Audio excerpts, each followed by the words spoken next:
A very happy day, ladies and gentlemen. Tim Burgess back with Think and Grow Rich. And we're on Imagination Part 3 today.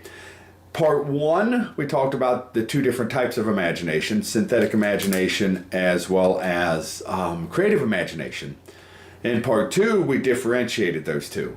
And the creative imagination being the hose. It's the connecting link. Remember, he says that in the very beginning, it's the connecting link. And the creative imagination is what we use to connect to receive the answers we're looking for. It's also how we receive hunches, inspirations, things like that. I mean, how do we really know of these? And how did you get yourself out of that last really bad bind you were in? You know, the accident that almost happened, but you didn't let it happen.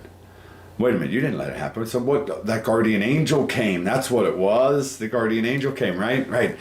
That's the sixth sense.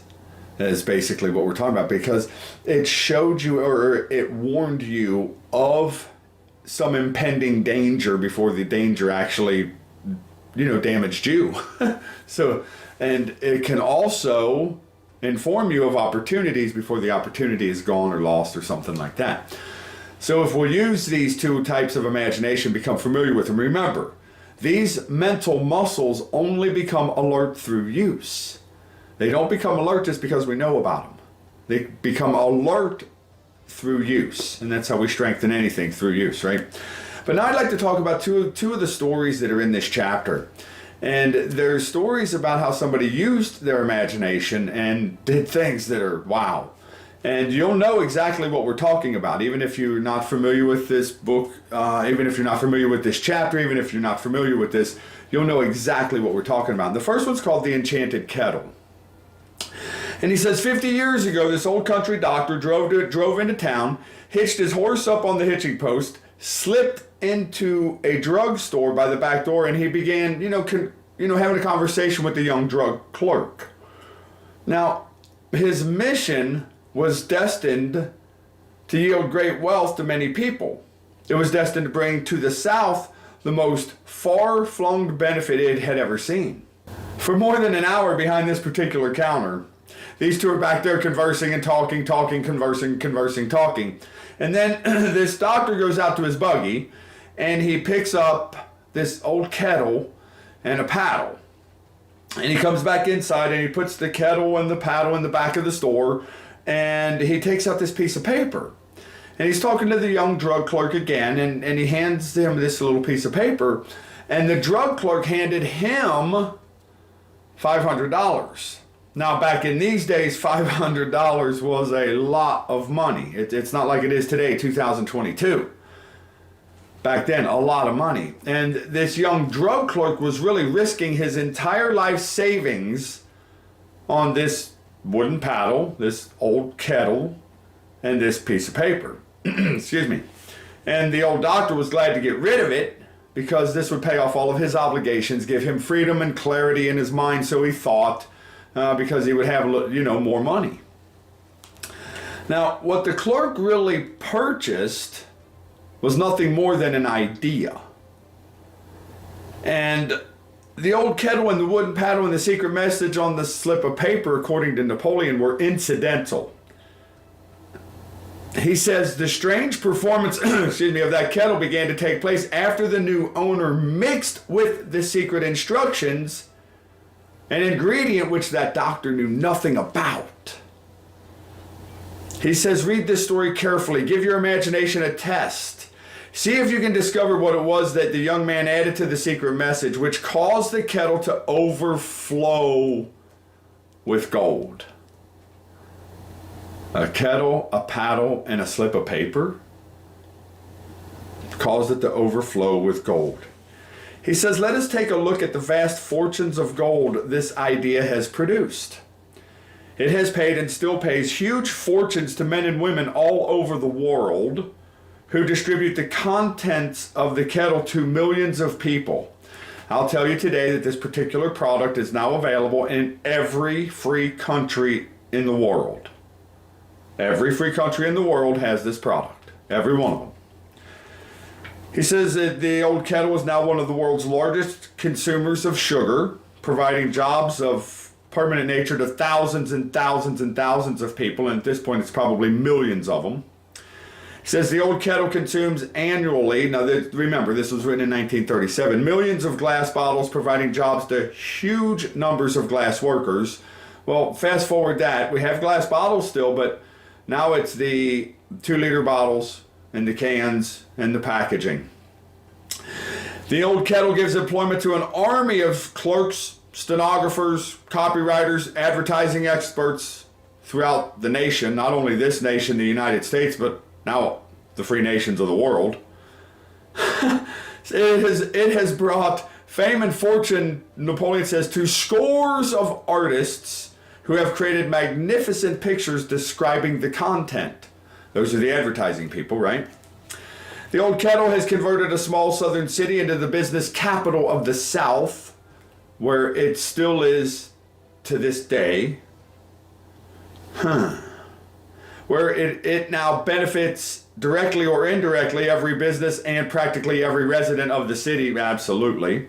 The influence of this idea now benefits every civilized country in the world. 1937, still true today. Every civilized country in the world. It says gold from the kettle built and maintains one of the most prominent colleges of the South, where thousands of young people receive training, which is essential to their way of life, to what they want to do in life.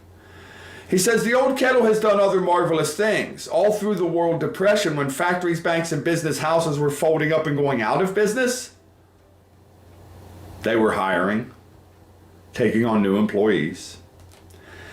He says if the product of that old brass kettle could talk, it would tell thrilling tales of romance in every language, romances of love, romances of business, of professional men and women who are daily being stimulated by it. He says the author is sure of at least one such romance, for he was a part of it. He says, now that you know the contents of the Enchanted Kettle, or now that you know the contents of the Enchanted Kettle is a world-famous drink, it is fitting that the author confess, that the home city of the drink supplied him with the wife, also that the drink itself provides him with stimulation of thought without intoxication. That's pretty cool, huh? He says, wherever you are, wherever you may live, whatever occupation you may be engaged in, just remember in the future, every time you see the words Coca-Cola, that its vast empire of wealth and influence grew out of a single idea. And that the mysterious ingredient, that young clerk, guy's name was Asa Candler, mixed with the secret formula, it's nothing more than imagination. What could he do with it that nobody else could do with it? And oh, by the way, everything he needed to produce Coca-Cola was already here. It was already here. It was already on this planet in one form or another. It was here. Synthetic imagination rearranged the old concepts and ideas. Creative imagination and open hose allowed the answers to come. Think about that for a minute. Think about that. The next one I want to talk about is a story that talks about a guy named Dr. Frank Gunsaulus. I love this story because it hit home big time for me, for maximizing results. It hit really hard at home. I'll tell you that as we go through this. It says, what I would do if I had $1 million. Oh, and by the way, before I get into that, you probably have locked up in your mind somewhere an idea just as large as Coca-Cola. It's locked up in there. And if you'll let it out, and then find people who want to work in harmony with you to bring it to fruition, there's no reason you couldn't build something larger than Coca-Cola. Now, I know that's a huge stretch for your mind at times, and it may be a huge stretch for your mind right now. Why couldn't you? One guy named Asa Candler started it all.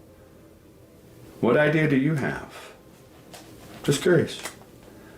But what I would do if I had $1 million. Now remember, this is back in the early 1900s. Dr. Frank Gunsaulus was a preacher, so preachers don't walk around with that kind of money really ever. And Napoleon starts this particular story off. He says, this story proves the truth of that old saying that where there's a will, there's a way. It was told to me by that beloved educator and clergyman, the late Frank W. Gunsaulus, who began his preaching career in the Stockyards region of South Chicago. Now, Napoleon goes on to tell us a little bit about Dr. Frank Gunsaulus and what he really wanted to do. And he made his mind up to organize a new college in which he would carry out these ideas. And what he didn't want to be handicapped by the orthodox methods of education. So he wanted to teach people to think. Not just go to school and get a bunch of knowledge and not know what to do with it. Actually learn to think. And he wanted to build this school, but he knew he was going to need $1 million. And certainly as a clergyman, he didn't know where to put his hands on $1 million, and most clergymen never see that kind of money. And Napoleon turns it over and he says it this way: the majority of people would have thought, oh, well, you know, my idea is a good one, but I can't do anything with it because I can never procure the necessary $1 million. And the majority of people would have quit. It's not what Dr. Gunsaulus did. Not at all. And Napoleon kind of turns it over and lets Dr. Frank Gunsaulus tell the story. And he says, one Saturday afternoon, I sat in my room thinking of ways and means of raising the money that I needed to build this college. And for 2 years, I had been thinking. But for 2 years, I had done nothing but think. The time had come for action. That I had done nothing but think. The time had come for action. He says, I made up my mind then and there that I would get the necessary $1 million within a week. How? I was not concerned about that. The main thing of importance was the decision to get the money within a specified time. And I want to tell you that the moment I reached a definite decision to get the money within a specified time, a strange feeling of assurance came over me, such as I had never before experienced. Something inside of me seemed to say, why didn't you reach that decision a long time ago? The money was waiting for you all along. So Dr. Frank Gunsaulus, he goes to work. And he calls the newspapers and he announces that he's going to preach a sermon the following Sunday entitled, What I Would Do If I Had $1 Million. And he went to work on the sermon. And he completed the sermon, which was really pretty easy because he'd been thinking about it for 2 years, so putting it in writing wasn't hard. So he writes the sermon, and he prays that the sermon will be received by someone that'll be able to provide the necessary money. And he prays that night, he reads the sermon again, all is good, the feeling is good inside of him, and he goes to bed with assurance that this will all take place. So he gets up Sunday morning, he prays again, reads his sermon again, and he's, not only is he praying that he's asking God just for the right message to be delivered to the people who can provide the necessary capital. And he's very excited, very enthused about this. So he walks out, heads to the church, gets to the pulpit to deliver the sermon, and realizes that his sermon that he wrote was back at the house. So he had no choice. He didn't have time to go back and get the sermon, so he had no choice. He had to speak from his heart, not from his head. And he spoke about all that he would do at this new school if he had the necessary $1 million. And he talked about how he would teach children to learn by doing, to think, and then to create what they want, to think about it. And he sat down after he got done, and there's a gentleman in the very back of the church who stood up, and he approaches the pulpit, and he reaches out and he reaches out to shake Dr. Gunsaulus' hand. And he says, Preacher, I really liked your sermon, and I believe you can do what you said you would do if you had the necessary money. And if you'll come to my office tomorrow morning, I will make sure that you have the necessary funds to build your school. And his name was Philip D. Armour.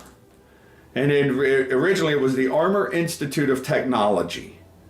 And I believe today it's the Illinois Institute of Technology, and it's still there. And once he decided upon a definite plan for getting it, a definite plan, and made a definite decision, there was nothing standing in his way.